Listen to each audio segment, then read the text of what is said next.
Shalom, berjumpa lagi dengan saya dalam seri pelajaran sekolah Sabat. Dan pelajaran kita Sabat ini adalah pelajaran yang ke-11 dengan judul Bait Suci Perjanjian Baru. Dan ayat intinya terdapat di dalam Ibrani pasal 9 ayatnya yang ke-15. Karena itu ia adalah pengentara dari suatu perjanjian yang baru, supaya mereka yang telah terpanggil dapat menerima bagian kekal yang dijanjikan. Saudara-saudaraku, kitab suci menjelaskan bahwa pelayanan bait suci itu adalah bayangan, satu gambaran dari satu yang nyata. Akan tetapi ada bayangan yang cukup dalam bayangan dan gambar untuk menyatakan kebenaran yang diwakilinya, yaitu kematian dan pelayanan keimamatan Kristus di bait suci surgawi. Sekilas pelajaran kita pada hari Sabat ini adalah mengapa Allah ingin bangsa Israel membangun bait suci. Apa yang diajarkan oleh bait suci mengenai Kristus sebagai pengganti kita? Apakah yang Yesus lakukan di surga sebagai perwakilan kita? Baik saudara-saudara, sebelum kita lanjut, mari kita berdoa. Bapa di surga, pada saat ini kembali Tuhan, kami akan mempelajari kebenaran firman-Mu melalui pelajaran sekolah Sabat. Oleh karena itu kami sangat membutuhkan urapan kuasa Roh-Mu yang kudus, sehingga kami boleh dapat mengerti maksud Tuhan melalui pelajaran tersebut. Dan biarlah ya Tuhan, dengan pelajaran itu dapat mempersiapkan kehidupan kami sementara menunggu kedatangan Yesus yang kedua kali. Terima kasih Bapa, di dalam nama Tuhan Yesus. Amin. Pelajaran yang pertama, pelajaran hari Minggu dengan judul hubungan. Saudara-saudaraku, hubungan adalah unsur yang penting dalam sebuah perjanjian. Apakah di perjanjian lama atau di perjanjian baru. Tetapi agar hubungan ada, dibutuhkan yang namanya interaksi, komunikasi, dan juga kontak. Tuhan kita mengetahui hal tersebut. Dengan demikian dia mengambil langkah awal untuk memastikan supaya kita dapat berhubungan, berkomunikasi dengan dia dalam satu cara yang berarti. Di dalam Keluaran 25 ayat yang ke-8, Tuhan memerintahkan bangsa Israel untuk membangun bait suci. Apakah alasan-alasan yang Tuhan berikan untuk menginginkan mereka melakukan tersebut, untuk melakukan pembangunan daripada bait suci? Saudara-saudara, bila mana kita membaca Imamat pasalnya yang ke-26 ayat 11 dan ayatnya yang ke-12, di situ dikatakan mengapa Tuhan menyuruh orang Israel membangun bait suci. Oleh karena Tuhan mau tinggal di tengah-tengah mereka. Kemudian Tuhan berkata bahwa Tuhan tidak muak kepada mereka, walaupun bangsa Israel sudah begitu menyakiti hati Tuhan. Mereka banyak melakukan pelanggaran-pelanggaran. Mereka memberontak kepada Tuhan, tapi Tuhan katakan Tuhan tidak muak kepada mereka. Kemudian Tuhan juga berkata bahwa dia ingin berjalan di tengah-tengah mereka dan akan menjadi Allah mereka, dan mereka akan menjadi umatnya. Itulah alasan mengapa Tuhan menginginkan bangsa Israel membangun bait suci. Saudara-saudaraku, Tuhan mencari satu hubungan yang dekat dan penuh kasih dengan umatnya. Dan perjanjian-perjanjian itu secara mendasar menolong membentuk aturan untuk hubungan tersebut. Jadi pelajaran penting yang pertama, pelajaran penting hari Minggu, mengapa Allah ingin bangsa Israel membangun bait suci? Allah ingin bangsa Israel membangun bait suci oleh karena Allah ingin menjalin hubungan. Allah ingin tinggal, Allah ingin berjalan dengan mereka. Dan Allah ingin menjadi apa? Allah bagi mereka. Pelajaran yang kedua, pelajaran hari Senin dengan judul dosa, korban, dan penerimaan. Saudara-saudaraku, jalan yang ditentukan Allah bagi seorang berdosa agar bersih dari dosanya di dalam perjanjian lama adalah melalui korban hewan korban. Untuk hal tersebut kita bisa membacanya di dalam Imamat pasal 1 sampai Imamat pasalnya yang ke-7.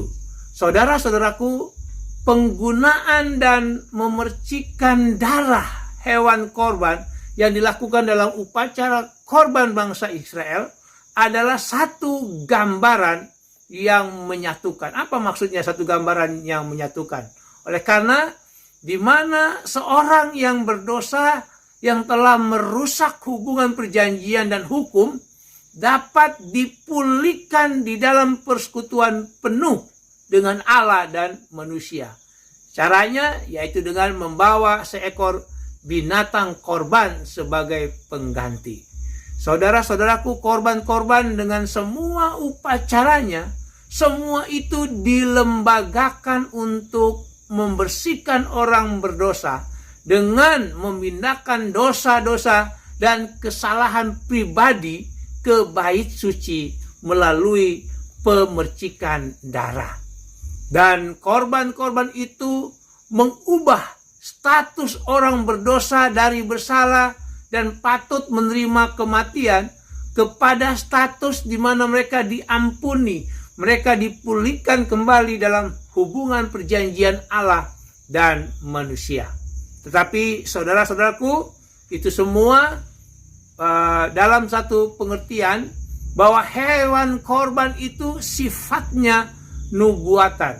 Kenapa? Karena tidak ada binatang yang cukup untuk menggantikan dan membuat pendamaian bagi dosa dan kesalahan manusia. Sekali lagi saya mau katakan bahwa hewan korban sesungguhnya tidak cukup untuk menggantikan, untuk membuat pendamaian bagi dosa dan kesalahan manusia. Itulah sebabnya hamba Tuhan Rasul Paulus di dalam Ibrani pasal 10 ayatnya yang keempat menyatakan dengan bahasanya, yaitu tidak mungkin darah lembu dan sapi akan menghapus dosa manusia.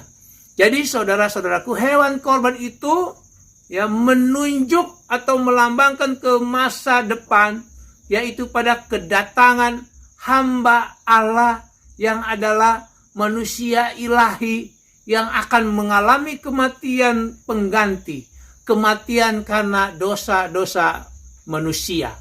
Dan melalui proses ini, orang berdosa diampuni, orang berdosa diterima oleh Tuhan dan menjadi dasar penetapan hubungan perjanjian.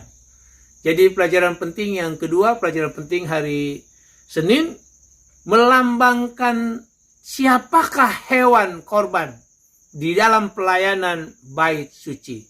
Saudara-saudaraku, hewan korban dalam pelayanan bait suci adalah melambangkan atau menunjuk ke masa depan, yaitu pada kedatangan hamba Allah, yaitu manusia ilahi yang adalah Yesus Kristus Tuhan kita. Pelajaran berikut, pelajaran yang ketiga, pelajaran hari Selasa dengan judul pengganti. Saudara-saudaraku, salah satu tema kunci perjanjian baru adalah Yesus Kristus mati sebagai korban dari dosa-dosa manusia. Kebenaran ini adalah dasar daripada rencana keselamatan. Dan setiap teologi yang menyangkal darah pendamaian Kristus, berarti teologi itu menolak inti daripada kekristenan. Karena salib tanpa darah tidak dapat menyelamatkan seseorang.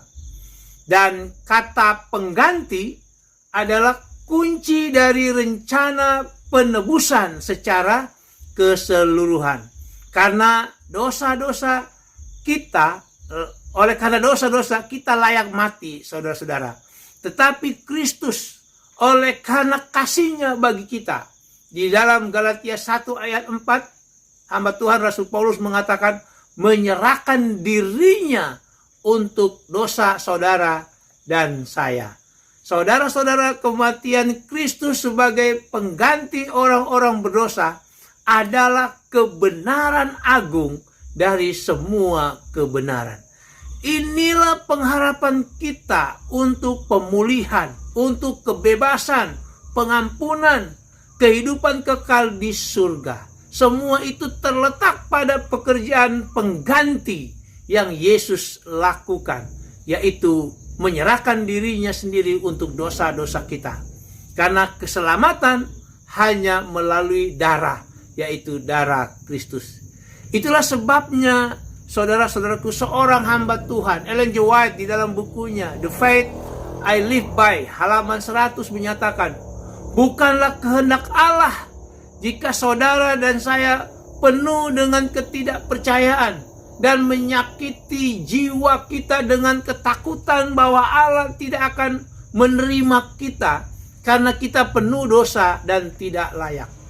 Tetapi hamba Tuhan itu mengatakan, saudara dan saya dapat berkata, saya tahu saya adalah orang berdosa, dan itulah alasannya saya membutuhkan seorang juru selamat.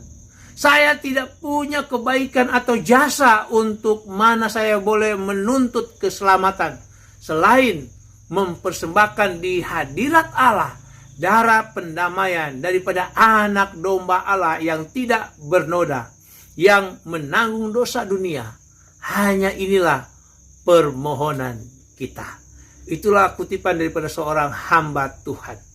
Saudara-saudaraku, pelajaran penting yang ketiga, mengapa Yesus harus menjadi pengganti di dalam rencana keselamatan, di dalam rencana penebusan. Saudara-saudara, Yesus harus menjadi pengganti oleh karena peran Yesus sebagai pengganti itu adalah kunci dari rencana penebusan. Dan dengan pekerjaan pengganti tersebut, pengganti Yesuslah, ya, pekerjaan pengganti, maka Yesuslah yang memberikan pengharapan, pemulihan, pembebasan, pengampunan, dan juga kehidupan kekal di surga bagi saudara dan saya. Pelajaran hari Rabu dengan judul Imam Besar Perjanjian Baru. Saudara-saudara, bait suci dunia di mana Allah memilih untuk diam bersama dengan umatnya berpusat pada korban hewan. Tetapi pelayanan itu tidak berakhir dengan kematian hewan korban. Imam membawa darah ke dalam bait suci atas nama orang berdosa. Dan pelayanan tersebut sekali lagi hanyalah sebuah bayangan. Satu simbol dari sesuatu yang akan dibuat Kristus bagi dunia. Jadi saudara-saudaraku, sama seperti simbol itu tidak berakhir dengan kematian hewan, maka pekerjaan Kristus juga tidak berakhir dengan kematiannya di kayu salib. Sama seperti bait suci, keimamatan dan pelayanan di dunia di perjanjian lama, demikian juga bait suci, keimamatan dan juga pelayanan di bait suci surga pada perjanjian baru, gantinya seekor hewan yang menjadi pengganti kita, kita memiliki Yesus. Gantinya darah hewan, kita memiliki darah Kristus. Gantinya bait suci yang dibuat oleh manusia, kita memiliki bait suci yang sesungguhnya yang didirikan oleh Tuhan dan bukan oleh manusia. Kita bisa baca itu dalam Ibrani pasal 8 ayatnya yang kedua. Dan gantinya imam yang penuh dosa dan kesalahan, kita memiliki Yesus sebagai imam besar kita yang melayani untuk kepentingan kita. Kita lanjut pelajaran hari Kamis, pelajaran yang terakhir, pelayanan surgawi. Saudara-saudaraku, di dalam Ibrani 9 ayat 2 menjelaskan pelayanan Kristus di surga setelah pengorbanan kematiannya. Meskipun banyak yang dapat dikatakan tentang ayat ini, kita mau berfokus pada satu poin yang mengatakan bahwa Kristus sekarang berada di hadirat Allah demi kita, demi saudara dan saya. Ini adalah bagian dari kabar baik tersebut. Yesus tidak saja membayar hukuman untuk dosa-dosa kita dan memikul sendiri di kayu salib, sebagaimana Rasul Petrus mengatakannya di dalam 1 Petrus 2 ayat 24, tetapi sekarang Yesus berdiri di hadapan Allah sebagai pengantara antara surga dan dunia, mengantarai manusia dan Allah. Ini memberikan pengertian bagi kita bahwa Yesus baik sebagai Allah dan juga manusia dalam tanda petik adalah satu-satunya yang dapat menjembatani jarak antara manusia dan Allah yang disebabkan oleh dosa. Jadi poin penting untuk diingat dalam semua ini adalah sekarang ini ada dalam tanda petik seorang manusia dalam tanda petik yang dapat merasakan semua pencobaan, kesakitan dan juga pencobaan kita sedang mewakili kita di hadapan Bapa. Kita bisa baca di dalam Ibrani pasal 4 ayat 14 dan juga ayatnya yang ke-15 maksud saya.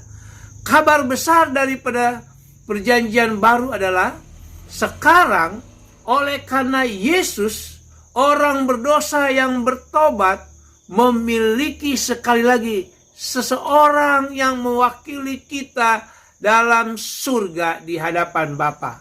Seorang dalam tanda petik yang memberikan bagi kita sesuatu yang tidak dapat kita peroleh melalui diri kita sendiri untuk dapat berdiri di hadapan Allah. Saudara-saudaraku, Tuhan kita Yesus Kristus dengan kebenarannya yang sempurna memikul dalam kehidupannya melalui penderitaan berdiri di hadapan Allah, memohon bagi saudara dan saya pengampunan daripada dosa dan kuasa atas dosa. Karena saudara-saudaraku, tanpa hal-hal ini kita tidak akan memiliki pengharapan. Tidak sekarang ini dan juga tentu di dalam penghakiman nanti. Jadi pelajaran penting untuk hari Rabu dan juga hari Kamis, apakah yang Yesus lakukan sebagai imam besar perjanjian baru? Saudara-saudaraku, sebagai imam besar perjanjian baru, Yesus menjembatani jarak antara manusia dan Allah dan mewakili manusia berdosa memohon pengampunan kepada Bapa. Demikianlah pelajaran kita untuk sahabat ini. Kiranya Tuhan memberkati kita semua. Mari kita tunduk kepala, kita berdoa. Bapa di surga, terima kasih oleh karena kuasa Roh-Mu yang kudus itu, kami boleh dapat mengerti maksud Tuhan. Kami bersyukur Tuhan oleh karena Yesus, manusia ilahi, anak domba Allah, boleh menjadi pengantara bagi kami. Yesuslah yang menjembatani kami orang berdosa dengan Engkau untuk memohon pengampunan. Bapa di surga, biarlah melalui pelajaran yang indah ini boleh dapat mempersiapkan kehidupan kami menanti akan kedatangan Yesus yang kedua kali. Dan kami boleh mendapatkan kasih karunia-Mu, yaitu hidup kekal di dalam kerajaan surga. Bapa di surga memberkati setiap pemirsa dimanapun mereka berada. Biarlah kasih Tuhan boleh menjadi bagian mereka semua. Terpujilah nama Bapa, besarlah kuasa-Mu, ampuni kami dari dosa dan kesalahan kami di dalam nama Tuhan Yesus. Amin.